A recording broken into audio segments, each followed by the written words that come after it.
But it turned out to be correct for his character because he would hold it back because there's no space for him to grieve in that household.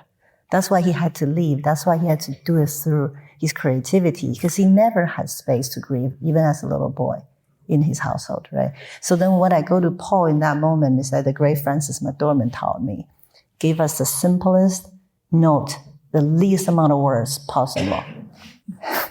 Half.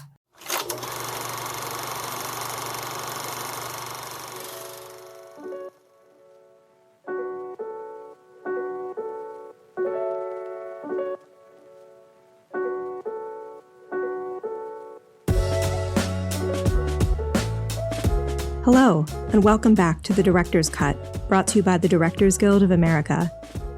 In honor of the 78th Annual DGA Awards, we're bringing back our annual series of episodes devoted to our popular Meet the Nominees theatrical feature film Symposium. The event is a roundtable discussion with the directors nominated for the Guild's Award for Outstanding Directorial Achievement in Theatrical Feature Film. This year's nominees included Paul Thomas Anderson, the director of One Battle After Another, Ryan Coogler, the director of Sinners, Guillermo del Toro, the director of Frankenstein, Josh Safdie, the director of Marty Supreme, and Chloé Zhao, the director of Hamnet. These talented directors gathered on stage at the Guild's Los Angeles Theater on February 7th to discuss the craft of directing and the making of their films with moderator Jeremy Kagan. So please enjoy part 2 of our Meet the Nominees theatrical feature film special, and listen to our 5 nominees conclude their discussion.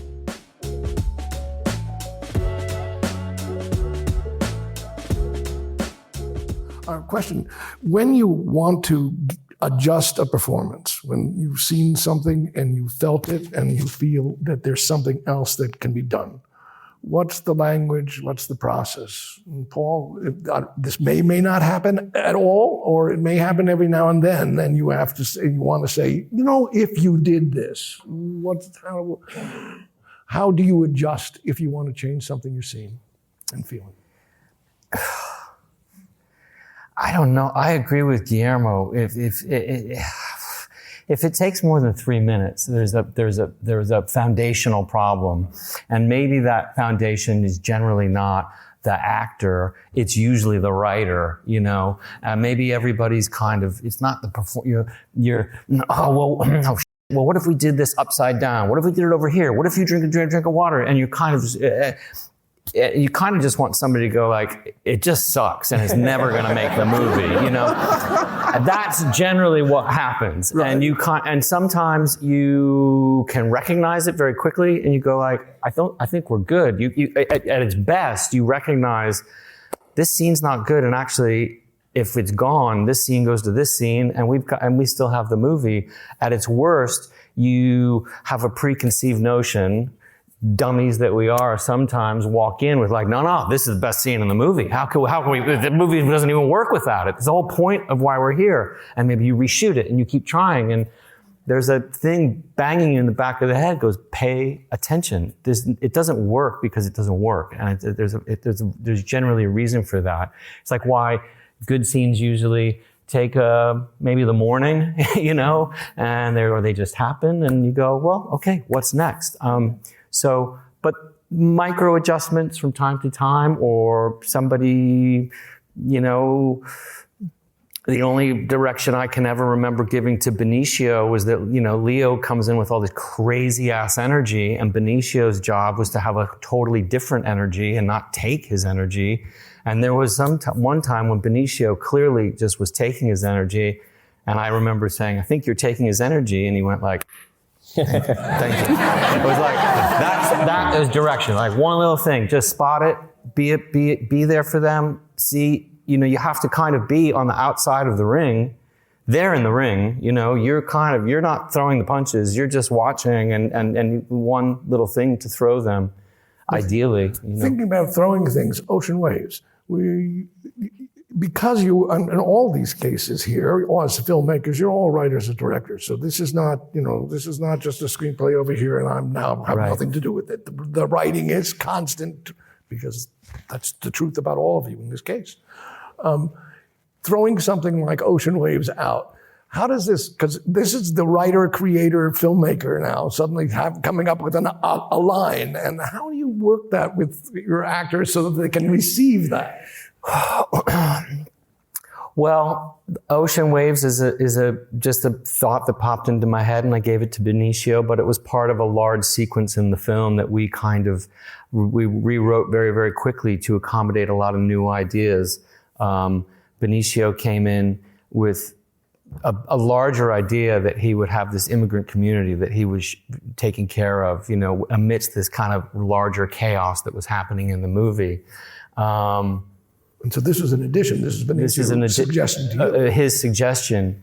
And, he described it as, a Latino Harriet Tubman type situation. And it was like, Latino Harriet Tubman type situation. You're like, that's it, that's it. And then you encourage him, and he says, from the heart, no cash. And you're like, from the heart, no cash. And it just,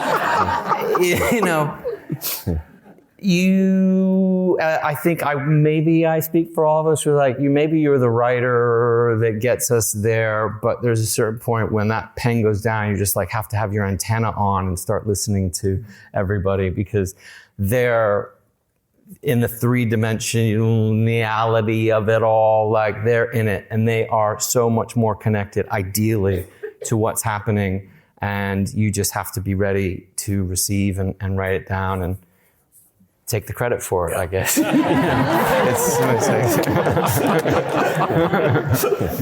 Guillermo, if you want to give an actor a new direction, an adjustment, what happens if you want to do it at all? Well, the thing is, there's the duty of what you need to do is clear to you on the day.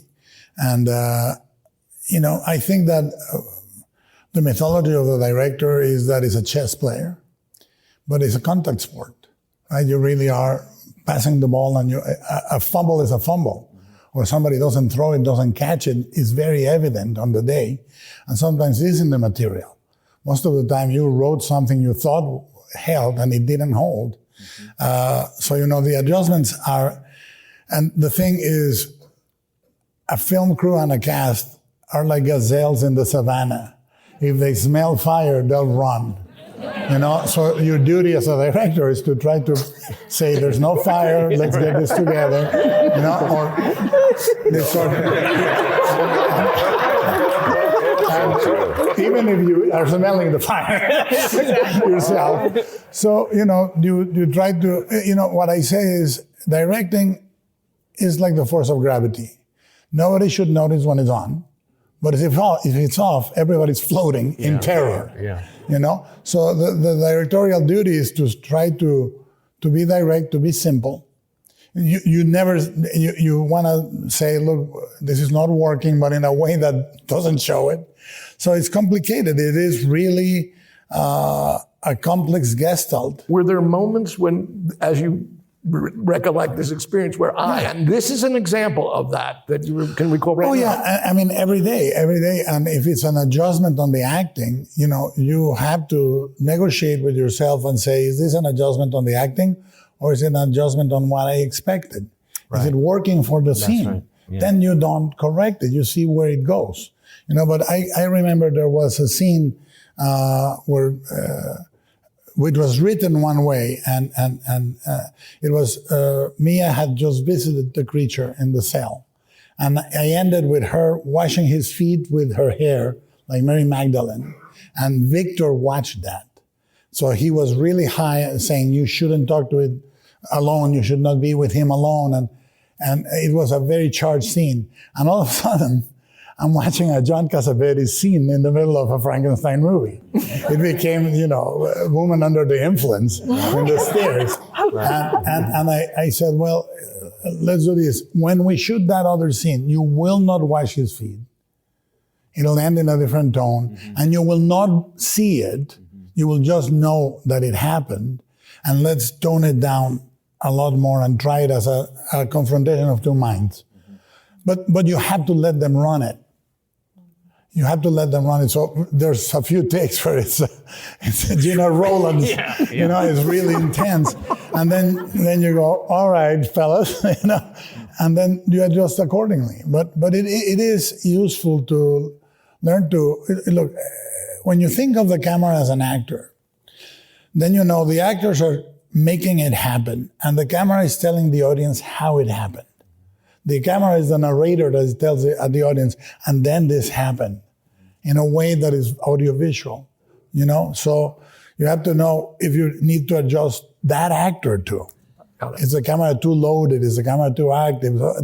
You have to play really quick with all the permutations and say, this is what I need to adjust. Sometimes you are adjusting the setting, the light, instead of standing there so dramatically. Let's try it over here. Sit down. So, you know, it is the multiplicity of negotiation in directing is to keep yourself open to all the equations to find the right one. Don't come in with, this is wrong. This is why is it wrong. It's important. And you need to be fast because you want to be on time and on budget if you can. Yeah. Chloé, remain employable. Chloé, if you want to adjust a performance That's so true. on the set, if you want to adjust, what will you do?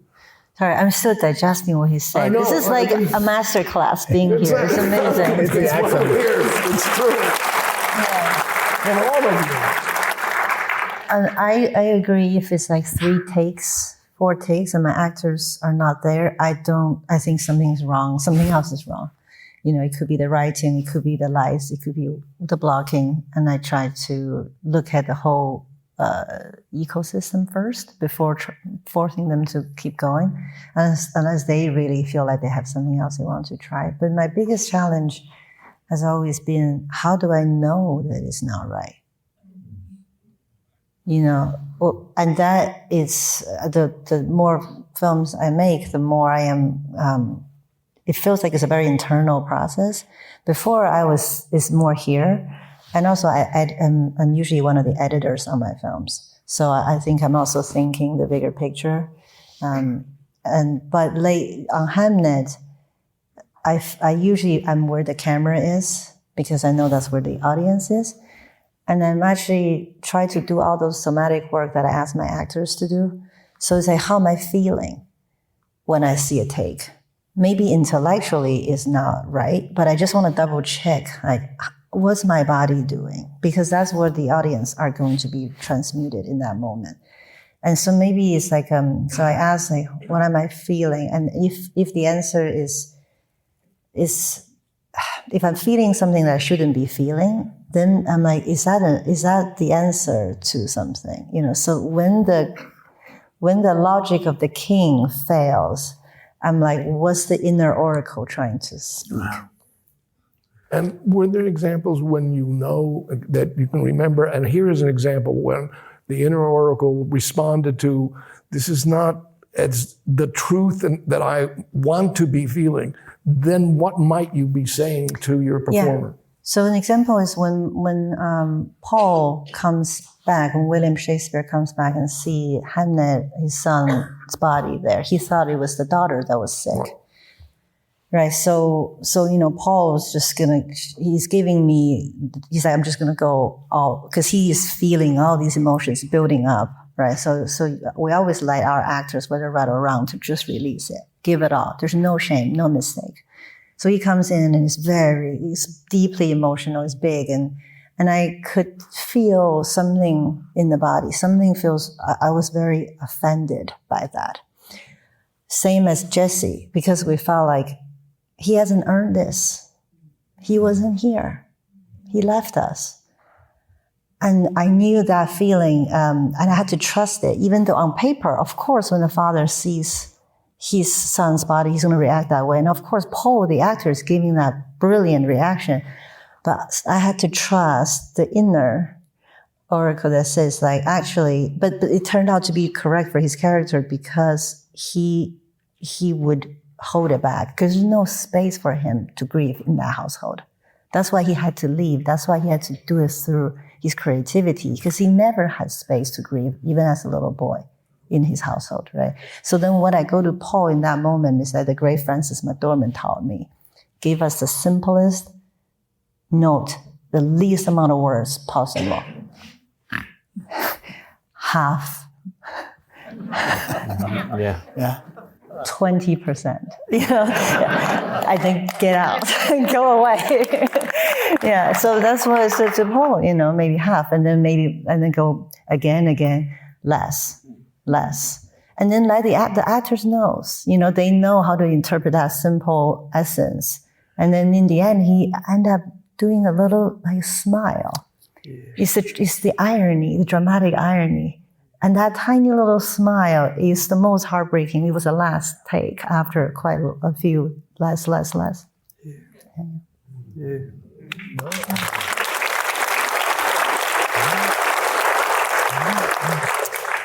You want to adjust the performance, Ryan? If that ever happened on this show, what do you do and how do you? Rare on this one. Now that scene was so true though, Chloé. You like it? I loved it, man. No, me and Josh, both our little ones is sick and far away. I thought about your movie this morning when I had to leave. Yeah. But his boy told him he should come here. He did. Yeah. Yeah, he did. But I took the smile as like him being proud of the kid. That he was brave. Yeah. Now I'm about to, give me a sec, bro. Yeah, just a performance, yes. I'm just in agreement with all of these masters talking, because I'm just, it's what I go through is all what they talking about more eloquently than I can. So yes, I write and direct. I try to do the job of a writer as much as I can before we get to set, but I also leave, like if I'm filling up a cup, I'll leave it half, like I want to fill it up to about 2/3, and I tell everybody I'm still writing, you know what I mean? Like I might hear something on the day that inspires something, I might change a thing here and there, but as long as we on the same page about what the scene is about, and as long as everybody knows that about me, you know what I mean? Like that gives me the freedom to be able to hear and add. And usually, if you hire really great actors, if something's wrong, it might be something with the writing. You know what I mean? It might be the blocking. And I try to find that. In terms of adjustments, like Chloe's talking about. Yeah, like there's so much truth in what Guillermo is saying too. If an actor has an idea about something, if they made their mind up that they want to try something, it's usually good to let them get it out of their system and actually film it. You know what I mean? Like give them that respect. Because once they've had a chance to do that a couple of times, they'll be more open to whatever you think the adjustment is. I've made the mistake before in my younger days of saying, "Hey, we're not gonna do that," and now they resent that decision that's been made. It's like, hey, you're not letting me show you what I had. How can I respect you as a leader? So you never want to do that for all the filmmakers out there. But yeah, and for me, like Michael knows this about me. But yeah, some of the best lines in the movie, I think, are things that actors brought up in meetings. For instance, there's a scene in the juke between Stack and Mary, Michael B. Jordan and Haley Steinfeld, and we were just working the scene in prep, and it was like, yo, what do you want to say to him? And knowing all of the backstory, and Haley wanted to reference her age. She was saying like I was young enough that I believed that you were coming back, but now I'm a grown woman and I know it was never gonna happen, So that idea was something that I couldn't write myself. I've never been a young woman in love, you know what I mean? Like with a guy like Stack, even though it's billions of women on the planet that's been young and in love with a guy like Stack, But I didn't have that perspective. So she said that, and I heard it, put it in the script, but I didn't know what Stack would say back to her until we were there in the light, and we had a situation where, Stack had this hat on and Autumn was like, yo, I can't see his eyes, bro. You gotta be comfortable with some Godfather type shit happening here, you know what I mean? And I'm comfortable with it, but then I was like, hey Mike, maybe he takes his hat off, and as soon as he did that, and I saw his face, I heard the words that he would say back to her. He would tell her the truth, you know, which is, you know, in his fucked up pimp way, you know what I mean? He would say what really happened, you know what I mean, from his perspective. And, you know, you hear it you hear that on a day, and you know, I can't take responsibility for what Haley said, and I feel like I can't really take responsibility for that. You know what I mean? It was the lighting, it was the crew, it was Mike's performance, it was everything. You know, and then you just hear it, and you gotta know to listen to it. You know. Nice. We got it. Can I say something? And sometimes I hope so. Sometimes the thing is, sometimes you don't have to take. But if it's not working with everything, sometimes you take away something. Yeah. You take away an action, or you take away 2 lines, and those were the stumbling blocks. Yeah. You know, and I think it's important to say that you need to try it with the actor, because I think when you defend, you debilitate. When you're defending something, you're debilitating it further, and when you're clarifying, you're obscuring. So just let it make itself evident. And if you run it enough times, it does. I mean, sorry to... No, but I think that's a good it's observation. exactly that. Yeah. Josh, if you wanted to give a redirection, an adjustment, how and when and did you? Everybody here, it's nice to hear. We're all dealing with this together. It's like, you know, when you have if it takes more than a couple words, or you're in the conversation for longer than 60 seconds, 50 seconds, you know, you're going down the wrong path. Certain actors, you know, high performance actors like Timmy and Tyler was this way as well. It's like Tyler always said to me, I'd say like 3 words, he goes, say less. And then he would just do the scene. And he was, you know, I knew he was like an incredible performer. I've seen him a bunch, and he's also a filmmaker. So he was able to take like 1 word, 2 words. Timmy was the same way. Some of the, you know, first timers, it's different. You know, you're kind of, you know, within it with them, and you're giving them small little directions of stuff that they can relate to. You're just inside the scene, and as everyone here is saying, is like, as a writer, you know where the ideas came from, and sometimes you just come up with an analogy, something that means something to you, and you just say it really quickly. But you don't have, if you keep it going for a little bit too long, the scene's dead. It's like you just have to keep it alive. And the second you talk too much, it's like you're saying, like, the fire, nothing's on fire. Everything's all good.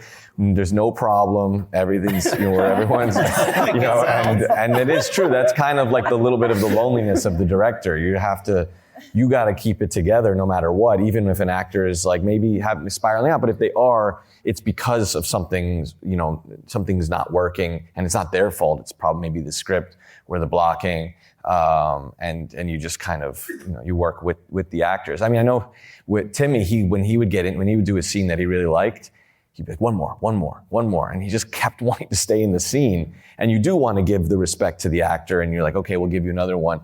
And then at some point, it's like, he just doesn't want to stop. He likes the scene so much. So he just keeps going. After 3 takes, you're like, all right, we got to go. Just please, one more. And then some actors like, well, let me give you this. And it's, you got to let them do that, because you got to have the respect for them. But oftentimes you're like, no, I don't want that. You know, we got it. You know what I mean? But okay, you can do your thing. Let's watch. And then you're watching, you're like, huh, okay. Nice. But it's again, it's all collaborative in a way. And sometimes actually it is a little bit of the camera too. Like if the feeling of the camera operator is in the wrong place. That's why your camera operator is like, it's an action. One of the biggest parts of your casting process, of like your assembly. They have to have the very specific vibe. They're there, but they're not there. They're totally in line with what you're thinking. They're an extension of you. It's they don't get enough credit in the industry. They're incredible people. So,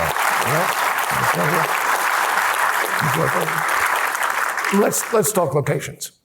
Every one of your films has visual stunningness and separateness to it.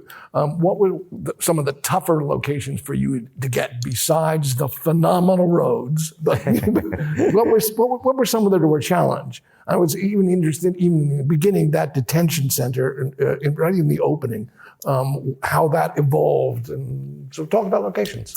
Well, the detention center is up in Northern California, and it was a detention center, 7 or 8 years ago, temporary, the first time round. You know what I mean, right? Yeah, unfortunately. And then, but it was a prison, and then it was empty, and then it was a detention center. So that was easy. Getting permission to shoot crossing the border was difficult. And I worked with a great location manager, Michael Glazer, great production designer, Flo Martin. They secured the possibility of shooting in the actual border crossing.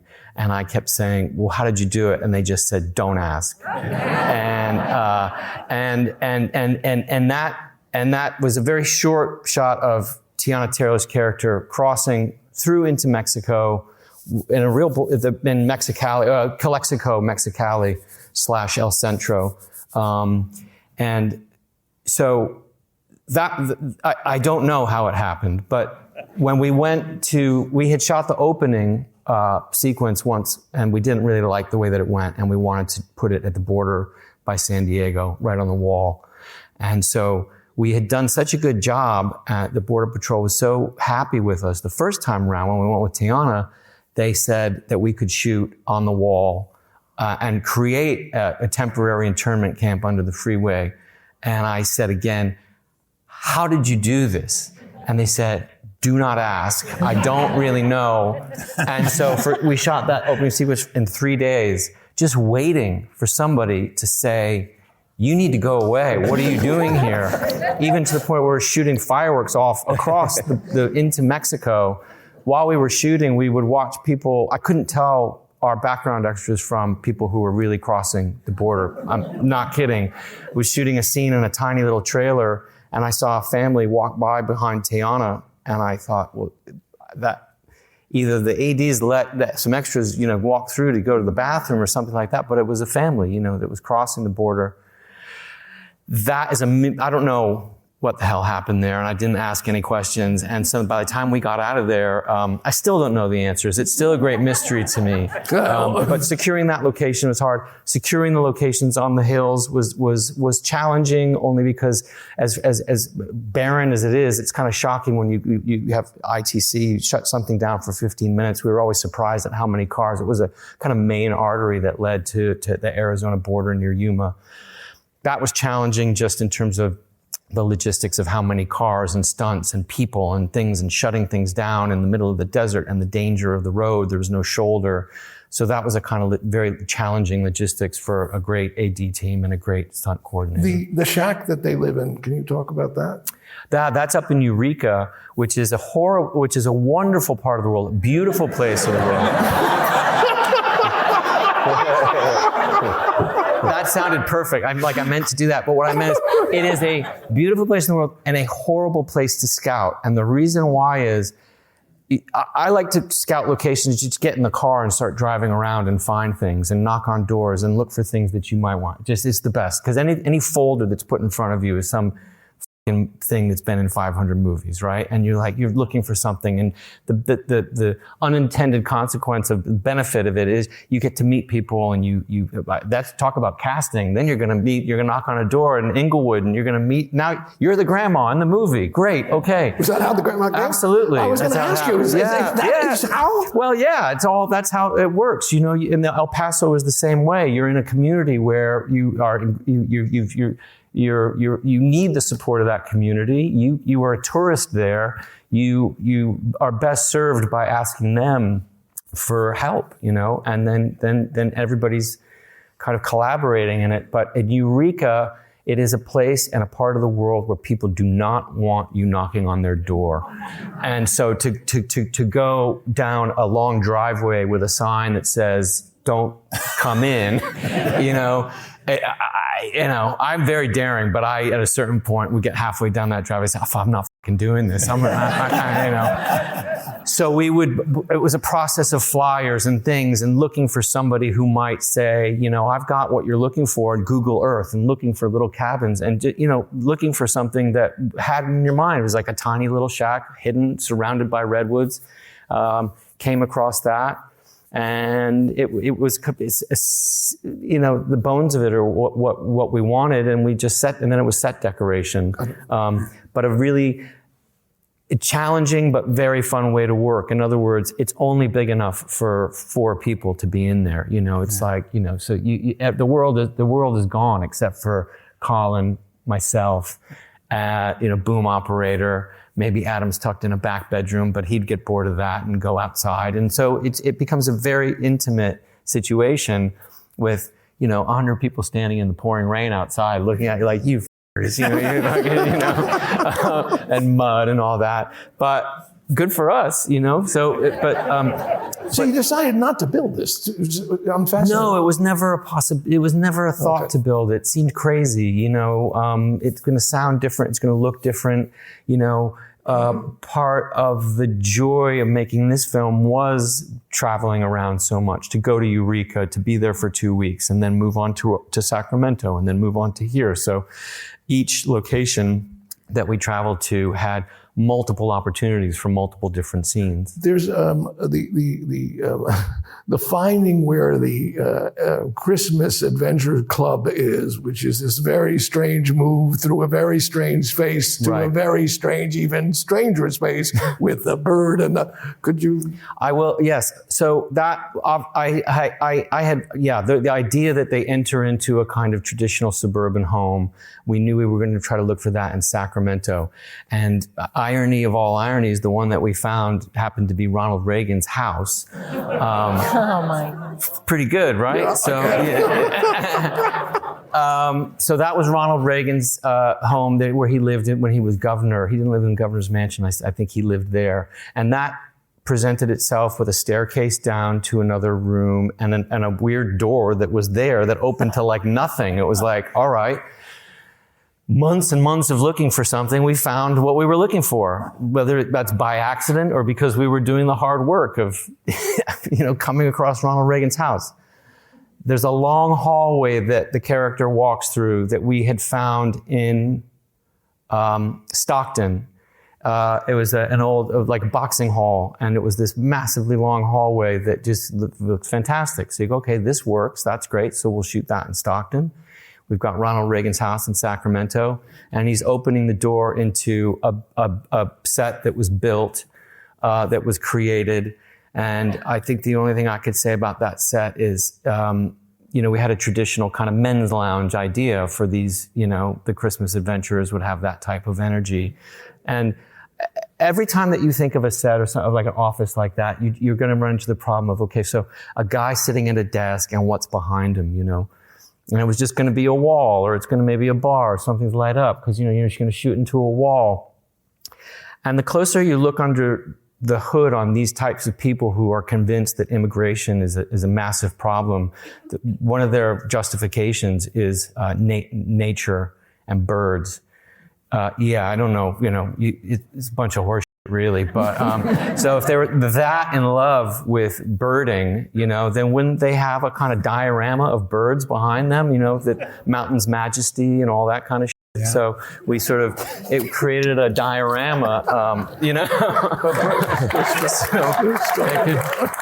they could sit and look at their birds. Can I ask one question? Amazing. Birds, but don't birds defy borders?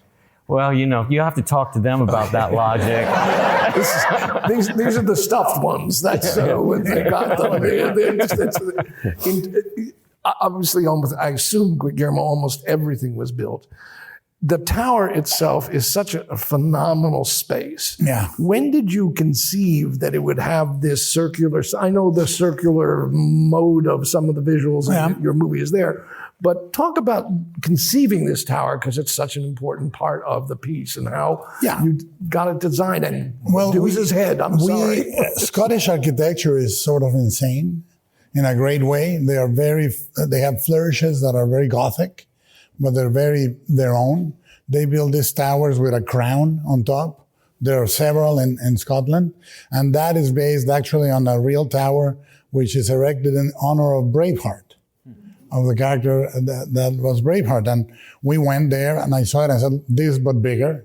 It's not very subtle that it's a phallic sign. It's there and it's crowned and it's big. And but I wanted circles in the language of the movie.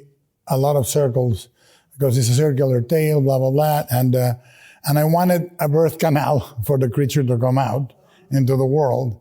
So I studied 1700s to 1800s water towers and where they would be and how would they siphon. And it kind of made sense. What you need is an alibi, for it to make sense. So that was part of it. And then the pediments of the tower, which were built to scale, these giant pediments that were about 2 stories high. I said, we're building them because I need people to be dwarfed by them, right? It needs to feel like that. And we found them, those are a block away from the BBC radio in London. I said that, but much bigger, right? Which is an instruction I repeat oftentimes. But the language of the tower needed to make real sense. I think when you're dealing with something so implausible as the creation of life, you want things to be very diagrammatic for the audience. The lighting hits there and goes down through a thing and goes down there, and the lab is even further down. So the geography has to be, and then we lay out the geography on a map really carefully, and it has to make sense. With Pacific Rim, every time they were moving left to right, they were going away from this, or, is Indians and cowboys, right to left, left to right, blah, blah, blah. So, I try the audience to have a geography in their head of where everything is. But on location scouting, I think that the most dangerous thing a director can do is look at a location book that the location scouts have. It's like looking at the toothless horde photography in the Dubai Squad album. It's like, this has been used 150 times. And it's great. And then you go, has anyone shot before here? And then, no. And there's marks on the floor. I wanted to talk about that because what I do is I go into when I'm scouting, I'm on the spectrum. I'm in the car looking out the window. I don't want to talk to anyone. And I always say, what's that? And we have found places where no one has shot before, which is the good news and the bad news. Because once you start shooting, people go, what the hell are these savages doing? But I had a location that was exactly like yours. In Hamilton, Ontario, they cook a lot of crack. And we were in a neighborhood where it smelled like they were cooking a lot of crack. And I said, let's see this house. And it said, don't go further than here.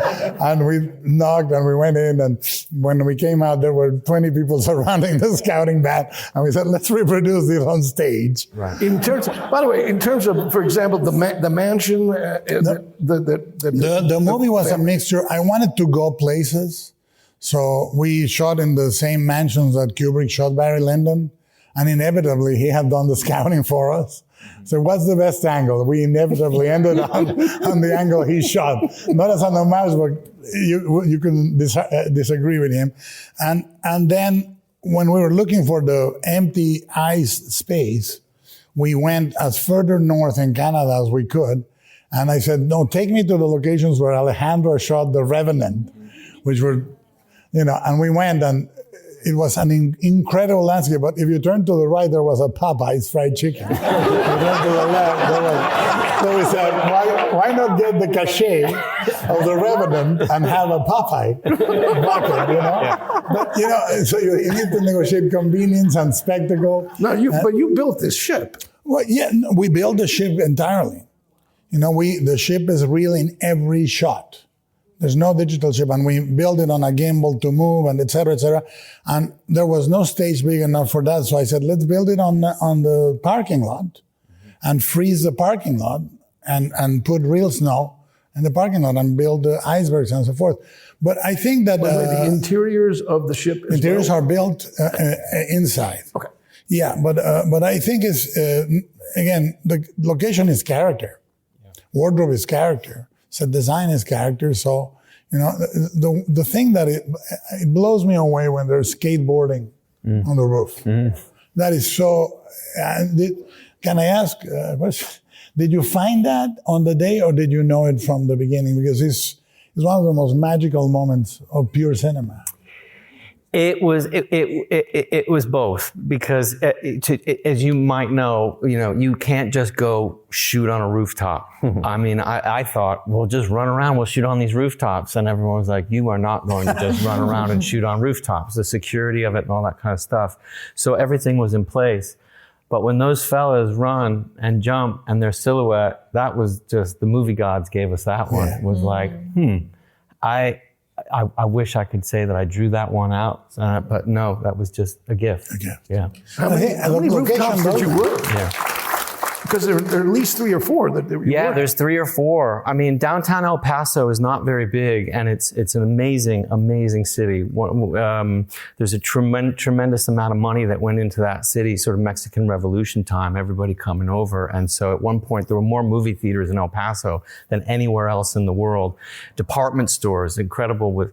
I know Pancho Villa's been in every place in El Paso, they say, but he really was, a picture of him in the ice cream parlor and all that stuff. So it is crumbling a tiny little bit, but that architecture still remains. And it was kind of, so that was our backlot. All of downtown El Paso was our backlot. And it was just bringing it back to life in terms of lighting up signs and things like that, But I think the distinction between location and set is the same as working with non-actors or actors. Right. The non-actor is the location, and it's going to give you stuff that you're not going to get by imagining it.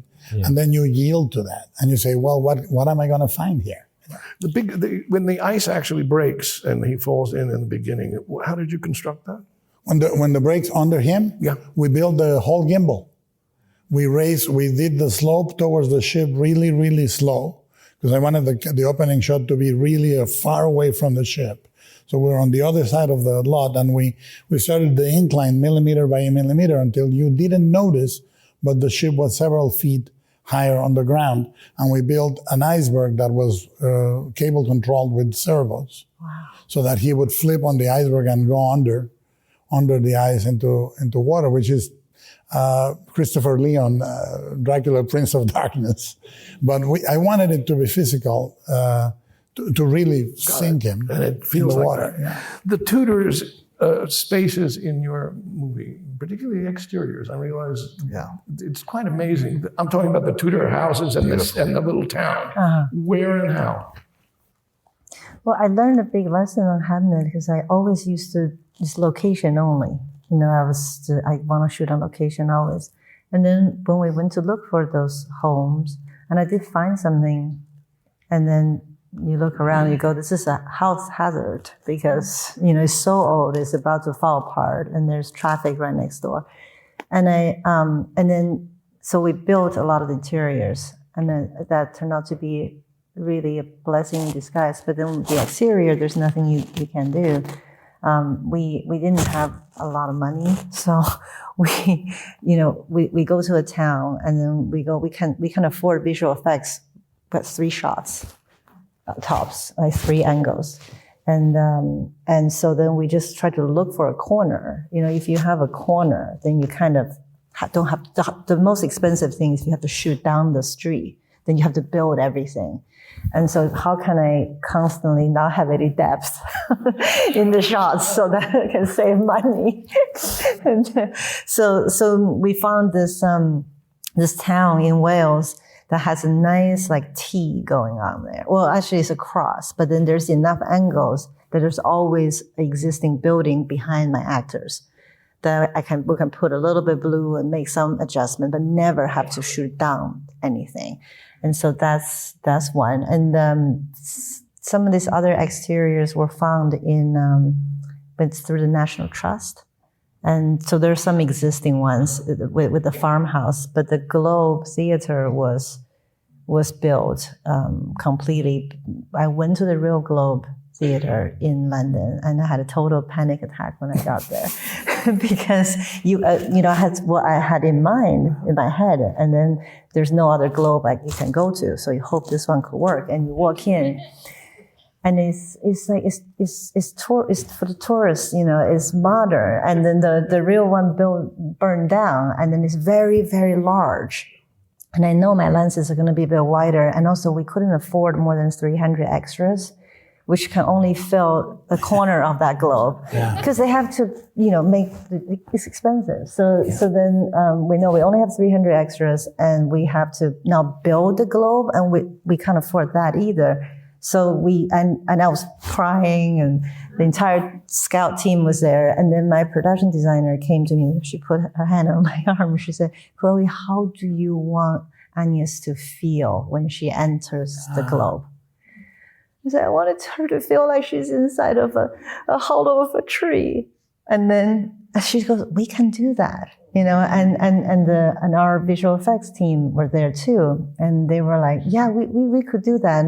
But we have to, we can't afford it, but we can afford like 70% of it. And maybe just 1-2 floor, and then use visual effects for the rest." But then in that moment, when you have your teams around you like that, and they get to, even if you can't see it, it's also impossible and hopeless, they're able to really farm out that thing. Yeah. That's the most important thing for you. And then use their immense talent to recreate that for you. So I learned a lot from the limitations on this. I'm curious, because of the corner that you were just talking about, there's this wonderful scene when the father and son separate. Yeah. Is outside. Oh, that's another reason why we took a lot of inspiration from the Zone of Interest. Because I love that film, and they use a lot of, we call the CCTV point of view. And it actually works for us both thematically, because it's omnipresence that's watching our lives, like it's a play. But at the same time, it saves money for us, because you shoot the ground. Because the ground is easy to make it look like it's 500 years ago. So if you don't have any horizon, you don't have to worry about all the things you have to erase. And Rowan, I'm actually thinking about I'm actually thinking about the cotton fields, besides whatever tough locations that you had. Where did you find those cotton fields? So our production designer, Hannah Bickley, who I worked with on every feature film I made, she lives in New Orleans. And we were, the film takes place in the Mississippi Delta. And like, if any of y'all have been there, like what it's known for is just being extremely flat. Yeah.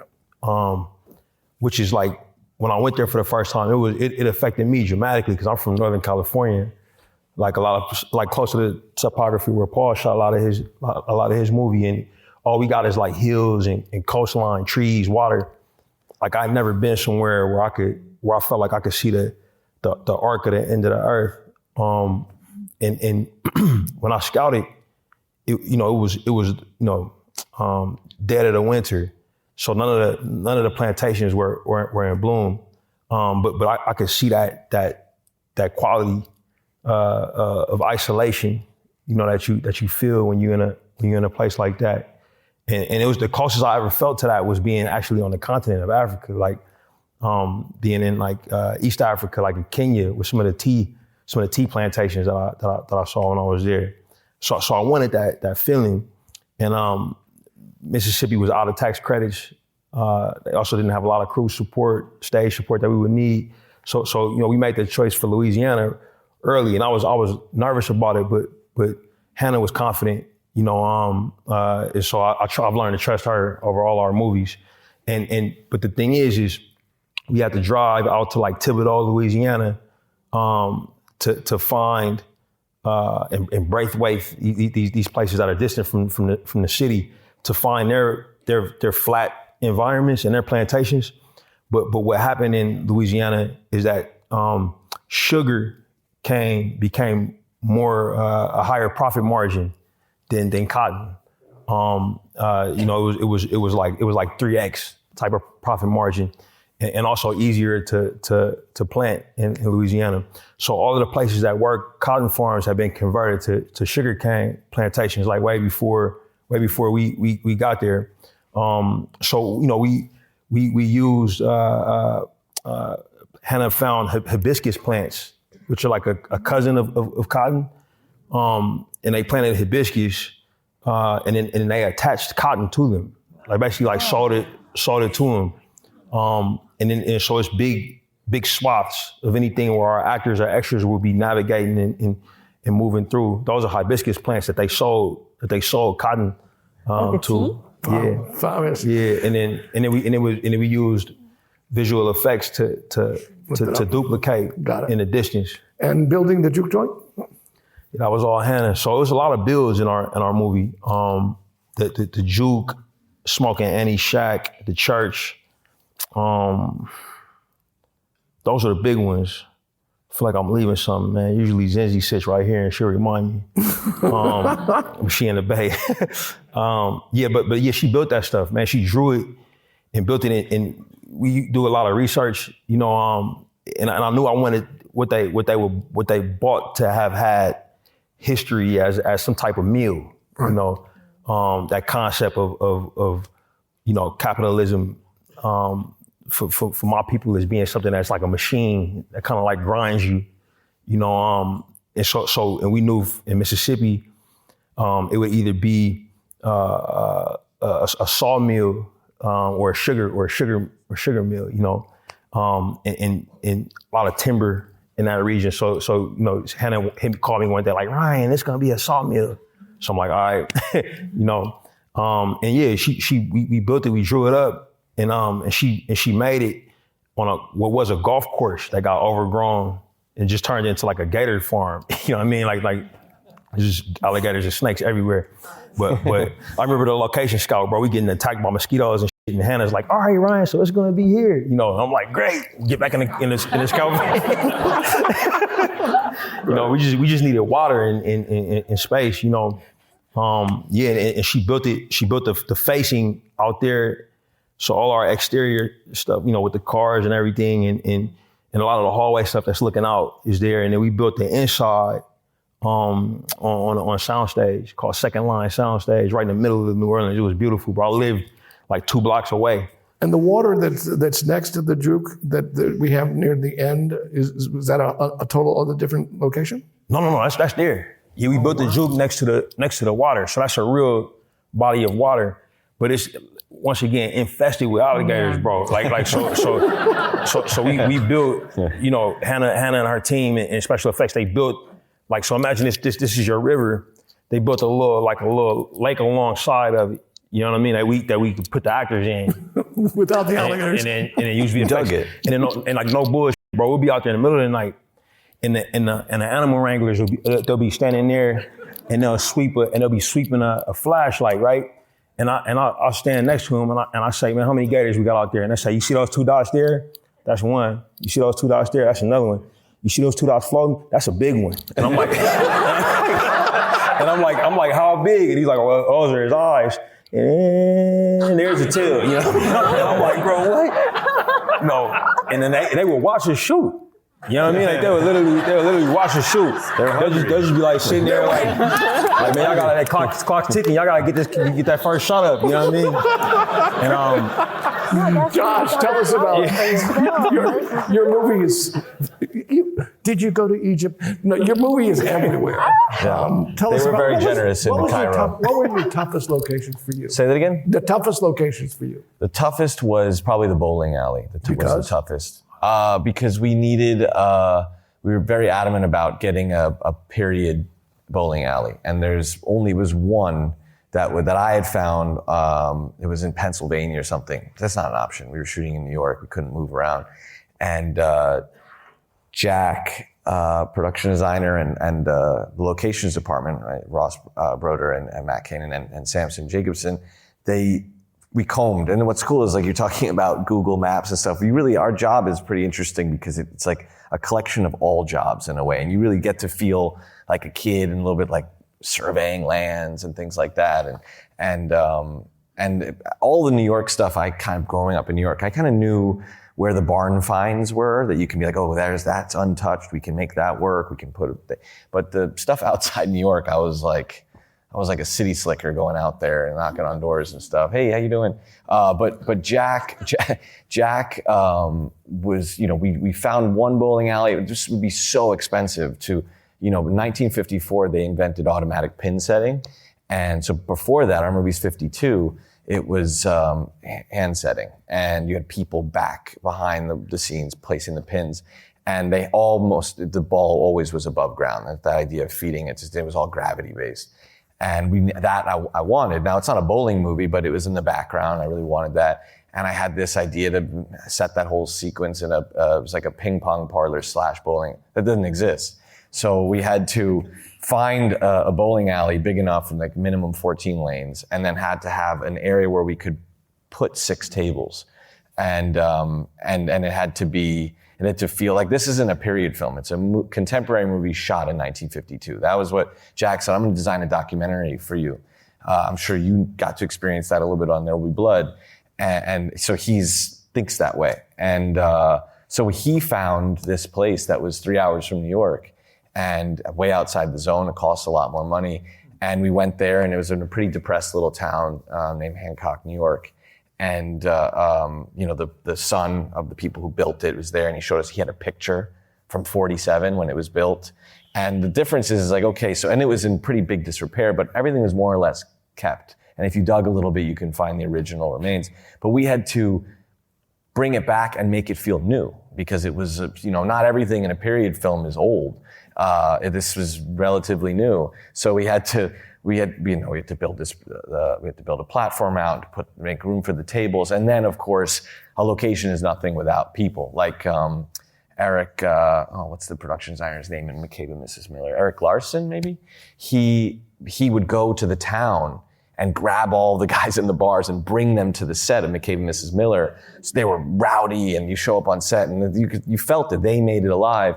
But because it was so far away, we couldn't bring our extras pool that we were going, Jen and I were pulling from people from the films the cast that didn't make those previous movies. So my wife, who's a producer on the movie, and someone who lived up near the bowling alley, they started to find through local papers and things like that, the people. And because I knew with that scene, it was going to be a lot directing Timmy through the background, and they were going to be, and we drove a handful of extras up. So it was like, once Jack did his job, Jack would love it. He was like, okay, now let me see the people you have. And it was we would work together. So it was a lot. It was a big strain on the budget of the film. And I remember the Bond company came that day. Oh, okay. And they wanted to see my shot list. And we had one day to do like 8 pages. And and I had to I had some JFKs, but not. I have so many more questions to ask, but I'm going to ask just our last question. Okay. Which is, I want to know what the last shot that you wanted us to experience, the last image in your movie, the last thing we take. What's the last image? And yours is complicated, Ryan, because there's 3 versions of that last image. But I'm curious, the choice of what the last frame is that we see, what was that for you, Josh? And when did you make that mind up? You were talking about going into production? No, this is talking, we're through. We're done. You're editing, you delivered the movie and everything. You're in your editing room, you're locking your picture. This is the last shot of your movie. Well, it was I think the ending of the film, it was very important that Marty is humbled by infinity. He looks into his child's eyes and he sees like expansive time. It's way beyond he'll never know how far that goes. And he's humbled. Movie's about humility in many ways. So we were editing, and the credits, we had credits over the kids to make it seem like life was moving on. And then Timmy's performance was so strong and complicated. And we found that there was a certain time, if you held on it too long, you fell into a different kind of headspace. So it was the, figuring out, and then in sync with the Tears for Fears, Kurt Smith, figuring out musically what's the right way out of it. So it was that moment of almost uncertainty in Timmy's eyes, but is it happy? What is a happy ending? Is it haunted? It had to have kind of a little haunted feeling and feel like it could go on forever. So it was very difficult to find the moment, 1 second you of found Timmy. It. I hope so. I hope so. Thank you. Ryan, you have to stay in your movie through the credits to get to your end of your movie. Yeah. How did that happen? There are 3 endings here. Yeah, there are. Man, how did that happen? We wanted the movie to feel like a concert, because it's a movie about musicians, you know, and like, I haven't been to as many concerts as I would have liked to have been. I was actually at my little brother's concert the other night, and he got his first encore request. You know, and I was there, and I saw it, and I cried a lot, and I started choking up a little bit, because it's such an awesome thing that can happen with musicians, and when a musician's big, it's expected. You know what I mean? It's almost like a joke that everybody's in on. They run off stage before they sing their biggest hit. You know what I mean? And then they come back out. But I love that feeling in a movie that's about musicians. I thought, we should do a encore, you know. And I'll tell y'all a quick story, because this shit really happened. One of my longest term collaborators, the only person I've been working with longer than this person is Ludwig, my composer, and Zinzi, my wife, right? But this the person that's in third place for like the psychosis of working with me long term is Michael Shaver, my picture editor. And I put him through hell on this movie, man, because we had a tight timeline. We were testing it and everything. We were going to do a test at a time that we had just done another test, and we tested another version of it. And I remember walking in and looking in his eyes, and he was like fed up with me, you know what I mean? So I went back behind his back and met with the heads of the studio and post and said, guys, I think we got to push this test a couple weeks. And they were like, okay. So I went back in and told him, and he was like, oh, thank God. You know, I think I got to take a couple moments, because I was about to lose my shit. I'm like, all right. So I gave him some time, and then he knocked on my door in post and said, hey, come here. And I came in and I sat down, and he says, man, I had a day without no stress, and I think I found the ending of our movie. You know, so then he plays what is the second ending of the movie, like which is after Stack comes back in the 90s and all of that stuff, and they, you know, for a few hours we were free. They say all of that, and then he goes, and I'm used to seeing Buddy Guy smile, which is how I wrote the script. You know, seeing this old man who finally is a blues musician, finally has lived enough life to have something actual to say. He's not just a phenom anymore. He's the thing that Del Orlando is, you know. And I thought that was fine to see a Buddy Guy smile. How good can you get, you know, to cut a movie out? And he cuts to this shot of the three guys, like on a womb shot that we did on a day when we was just like grabbing shit, you know what I'm saying? And I realized, oh man, like this is what happens when your crew not stressed out, right?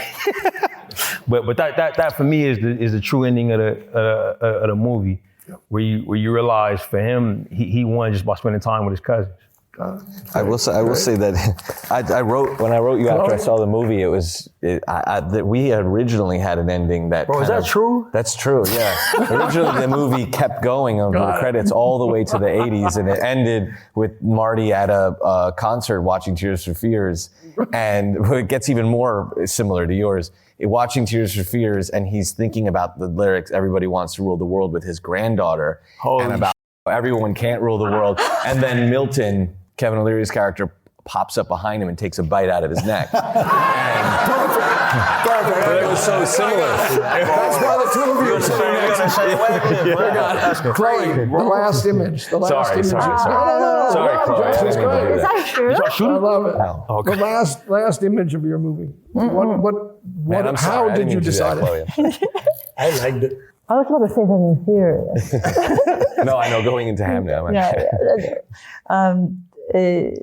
Someone said to me recently, I thought it was really beautiful, that the grief is the placenta that you need to be in for the rebirth. So when you lose someone, or you lose something, or a sense of purpose, faith, self, whatever, you died in a way, the version of you, because the world that you live in with that thing, that person, no longer is. So in a way, you died, and you need to be reborn. And because we live in a society that doesn't give a lot of space or time, or even the rights to grieve, therefore you don't get to sit in that placenta. And sometimes you get stuck. You don't get to be reborn. Because in Hamlet, they say, Shakespeare wrote, all living things must die, passing through nature to eternity. For me, eternity is love. Mm-hmm. So tragic things and if death included, it's not a bad thing. It is, but there needs to be that process for rebirth. There's a chrysalis process. And so for me, a film is not a linear thing. It's not a line, a story. For me, a story is sometimes a circle, most of the time a spiral. And so the opening image and the end image is the same thing, always, just on a different part of the spiral. So we put our characters through grief, through the placenta, and the rebirth, to enter into that chrysalis, to have who you are grinded down, dying. So that process is a process of surrender. And so when that surrender finally happened for Agnes, through the container that her husband built, when she finally surrendered, she ends up smiling and laughing like she is suddenly back to that girl on the bottom of the tree. And only then she's reborn. Not necessarily healed, completely fine, but at least now she can move on with her life. Yeah. So as soon as that wasn't planned, when the camera rolled, we just kept rolling on Jessie.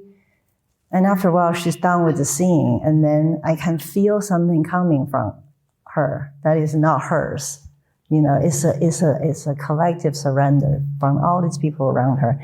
And then that laughter just came out. And we wrote on, I remember looking at Lucas, like, we'll end the film this way, right? He's like, yeah. Wow, fabulous.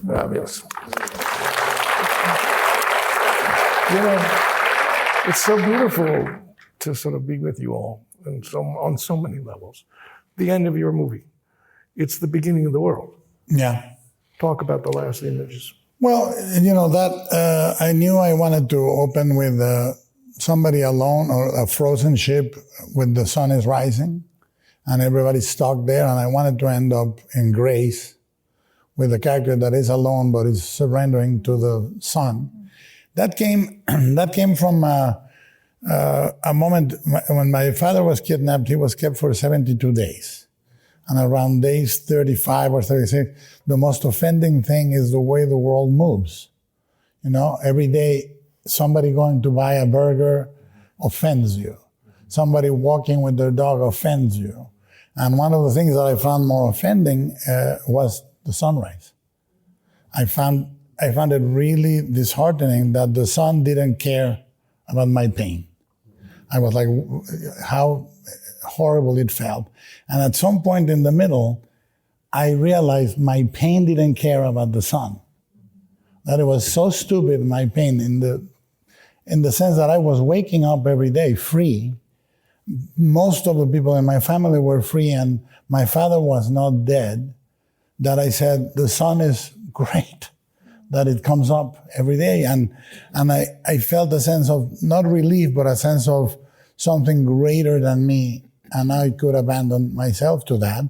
And I wanted that, the movie is very much about me being a father and me being a son, and how you kind of fail at both. And it's okay to fail at both, because you're unprepared is the most fickle position in the world. And I thought I have to end on the actor's faith. I have to finish with the surrendering. And Jacob is, to me, one of the best actors, and is 1-2 takes, he's in. Wow. And I thought, if he can show me surrendering, and I didn't instruct him to lower his head, he just did it. And I thought, we got it. Wow. And I think is then the epigraph of Lord Byron, which he wrote after riding through Waterloo. He said, the heart may break, and yet heartbreak, it will live on, And I thought the same. I think the two moments where we face the entirety of the mystery of the universe are birth and death. Now, we are present in one, but we don't understand it. And we are very present on the last one. And everybody in the world understands who they are, the 3 last minutes of their life. Everybody. When you're not a director, when you didn't win, when you didn't lose, when you didn't achieve, when the breath is going away. And I thought the same, very similar thought. It's very rarely we have the chance to be reborn, and it's always through grief. And I thought, can he, and the creature is nice to those that are nice to him, brutal with those that are brutal to him, and at the very end, he loves those that were brutal to him. So I thought, because the mystery for me was always, why did God send Jesus to be crucified? And I thought he needed to experience death, because God can't. So I all these things, all the Catholic boy, all the boy of my father, all the flawed father, everything was a stick with that, and it was stick too. Got it? Okay. So sometimes that happens. Paul, the last shot, the last image you leave us with. The last image of our film is, well, that's so funny. What did I do? Nothing. You're you. Go. Willa, the daughter of her mother, heading off to continue to battle oppressive forces and people that are continuing to be shitty to each other, and hopefully doing a better job than her mom did. The idea that keep going and try to learn, not fathers and sons, but mothers and daughters, attack better, That's what we've got. Well, here's the thing that we got.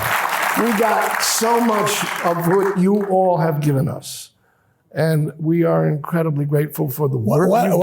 What a great year for movies. Truly. Yeah. What a great year for movies. I want to thank you for all for being here.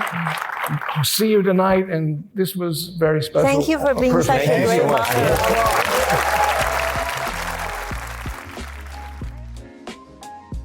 We hope you enjoyed listening to part 2 of this exclusive discussion. You can watch the full video of the Theatrical Feature Film Symposium on our YouTube channel or our website. Past episodes of The Director's Cut are available wherever you listen to podcasts. And don't forget to share, subscribe, rate, and review. We'd love to hear your feedback, and you can help fellow film buffs find the show. Thanks for listening, and we'll see you next time. This podcast is produced by the Directors Guild of America